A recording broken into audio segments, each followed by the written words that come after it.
Walk you through why this movie deserves your time, why it's a must-watch, and all the juicy details behind it. Think of me as your enthusiastic guide, hyping up this gem without giving away a single plot twist. Because trust me, the surprises are half the fun. By the end of this, you'll be itching to hit play. Let's get into it. First off, what makes Pulp Fiction stand out in a sea of films? It's the brainchild of Quentin Tarantino, a director who burst onto the scene like a firecracker.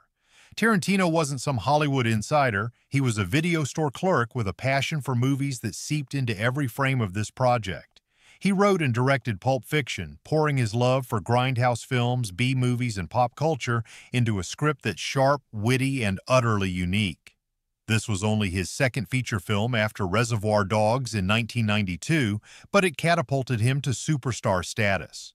Tarantino's style is all about dialogue that crackles like fireworks, conversations that feel real, rambling, and packed with references to everything from burgers to Bible verses.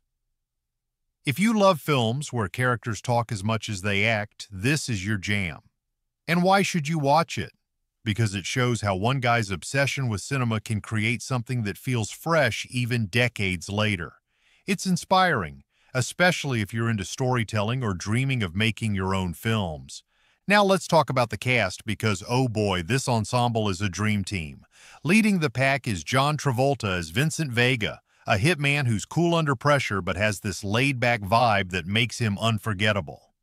Travolta was in a bit of a career slump before this.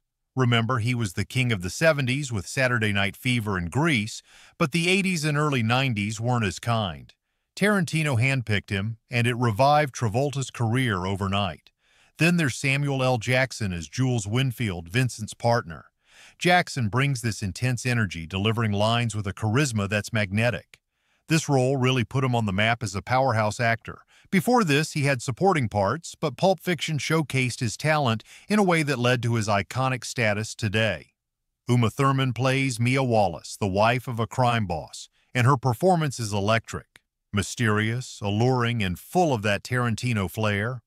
Thurman and Tarantino would collaborate again later, but this was their breakout together. Don't forget Bruce Willis as Butch Coolidge, a boxer with a no-nonsense attitude. Willis was already a big action star from Die Hard, but here he shows a more vulnerable, gritty side. Harvey Keitel appears as Winston Wolfe, the cleaner who's all about efficiency. Keitel had worked with Tarantino on Reservoir Dogs and brings that veteran presence. Tim Roth and Amanda Plummer play Pumpkin and Honey Bunny, a quirky couple that kicks things off with energy. Ving Rhames is Marcellus Wallace, the intimidating crime lord whose presence looms large even when he's not on screen. And let's not overlook Christopher Walken in a cameo that's brief but brilliant. He has this way of delivering lines that's uniquely his own. Other notable faces include Eric Stoltz as Lance, a laid-back dealer, Rosanna Arquette as Jody, his wife, and even Tarantino himself pops up as Jimmy.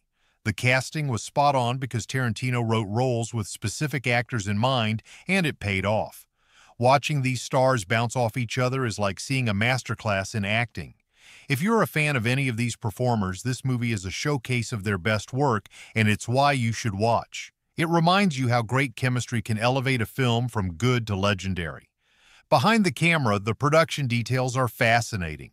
Pulp Fiction was made on a shoestring budget compared to big blockbusters, around $8 to $8.5 million.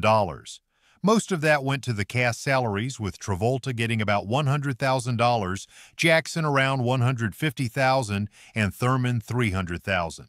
Tarantino fought to keep costs low, filming primarily in Los Angeles over 51 days from September to November 1993.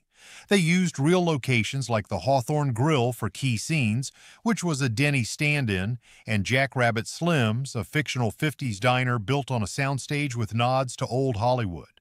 The production company was a band apart, Tarantino's own outfit named after a Godard film, and it was backed by Miramax, run by the Weinstein brothers at the time. Lawrence Bender produced it, bringing in his experience from Reservoir Dogs. The script itself is a masterpiece of structure. Tarantino co-wrote it with Roger Avary, though Avary got a story credit after some back and forth. It's told in a non-linear fashion, jumping around in time with interconnected vignettes that all tie together in clever ways. Without spoiling anything, it's like a puzzle where each piece reveals more about the characters and their world. The title Pulp Fiction comes from those cheap, sensational magazines from the 30s and 40s. Think lurid